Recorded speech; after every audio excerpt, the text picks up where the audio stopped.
sur Europe 1. Dimitri Pavlenko, vous recevez ce matin le général de division Bertrand Cavalier. Bonjour Bertrand Cavalier. Bonjour.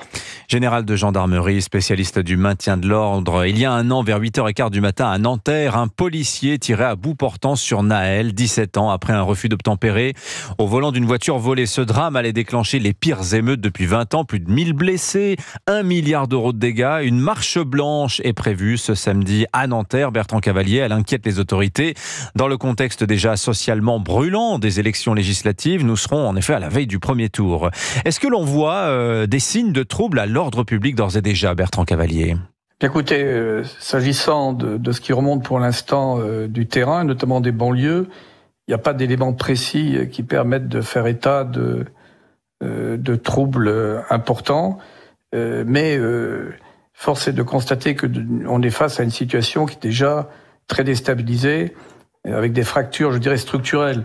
Donc cet événement de l'année dernière révèle que nous sommes confrontés, la France maintenant se caractérise par notamment des territoires qui sont dans une instabilité structurelle et à tout moment des désordres de grande ampleur peuvent éclater. C'est une menace qui est maintenant permanente. Alors, évidemment, le contexte des élections peut-être renforce cette très grande sensibilité. Oui. Est-ce que les élections seraient le déclencheur, pensez-vous, de ces violences, ou bien est-ce qu'elles seraient un simple prétexte? Bon, il y a quand même des mouvances, parce qu'on parle des banlieues, de ces quartiers dits populaires. Bon, il faut quand même savoir les caractériser. Donc, ce sont des quartiers en dissidence, en sécession, sont des quartiers dits de reconquête républicaine. La formule quand même est intéressante, elle est très parlante, où se sont développés des gangs de trafiquants de drogue avec des moyens considérables, mais également, parfois imbriqués, mais pas systématiquement, des mouvances islamistes qui sont de plus en plus dominantes dans ces territoires. Et bien entendu, qui sont hostiles à l'avènement notamment d'une nouvelle majorité qui serait dominée par le Rassemblement national. Mais il y a également un autre facteur qui pourrait jouer, c'est celui d'une volonté d'agiter, en quelque sorte, de faire de ces mouvements des troupes de manœuvre pour développer des grands désordres. Et ça serait plutôt une logique dans le droit fil de ce qu'essaie de développer LFI depuis des années. Donc vous pensez, Général Cavalier, que des personnalités ou des militants d'extrême gauche pourraient tenter d'échauffer les esprits dans les quartiers sensibles, en quelque sorte? Écoutez, leur véritable trou de manœuvre, hormis les 5000 activistes d'ultra-gauche, il y a une alliance objective avec ce qu'ils considèrent comme un néoprolétariat. Alors, est-ce que ça fonctionnera? C'est pas sûr, mais LFI dispose d'autres leviers pour provoquer des désordres. En tout état de cause, vous avez d'une part une France qui est fracturée. Maintenant, c'est une évidence, personne ne peut être dans le déni. Et tout élément, tout événement peut être un catalyseur, peut provoquer aujourd'hui des désordres d'ampleur. D'ailleurs, quand vous parliez des émeutes de 2005, eh bien, des émeutes de 2023 ont touché un plus grand nombre de villes dans le territoire et ont été d'une toute autre ampleur. Donc, on est vraiment sur une situation qui est aujourd'hui de plus en plus volcanique, il faut le dire. Alors, on observe d'ailleurs que depuis 2017, les crises sécuritaires s'empilent et qui ne se résolvent pas toujours d'ailleurs, qui finissent par s'accumuler. Les gilets jaunes, l'activisme écolo violent, la systématisation des Black Blocs lors des manifestations urbaines, les émeutes l'an dernier, ou encore la Nouvelle-Calédonie. Tout ça s'ajoute, toutes ces crises s'ajoutent les unes aux autres, Bertrand Cavalier?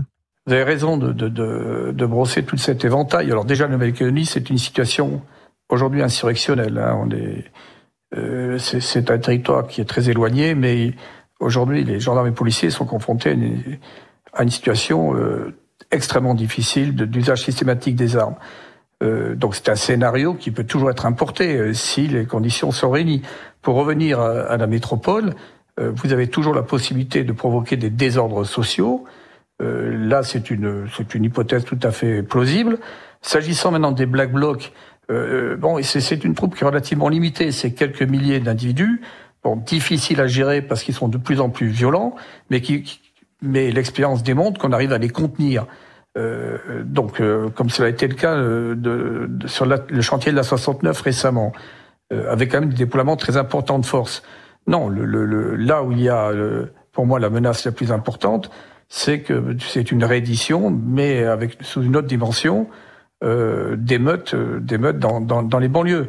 C'est pour moi le scénario le plus critique, qui serait très grand consommateur de forces de l'ordre et qui chaque fois cause des dommages très importants.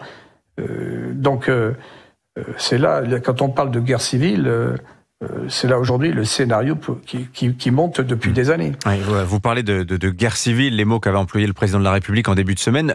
D'autres font le parallèle avec mai 68, Bertrand Cavalier. Est-ce que ça vous paraît pertinent ? Non, mais mai 68, donc vous avez un facteur idéologique, une révolution d'ailleurs très bourgeoise, dans une France qui est très homogène d'un point de vue culturel.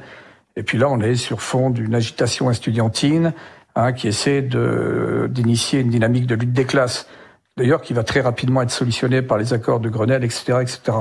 Non, là on est sur une France qui s'est profondément modifiée, donc avec notamment, je vous dis, cette problématique permanente et croissante de ces territoires qui sont en sédition, de ces affrontements culturels, pour pas dire civilisationnels, de cette insécurité croissante, de la menace terroriste qui n'existait pas à l'époque, qui était totalement marginale.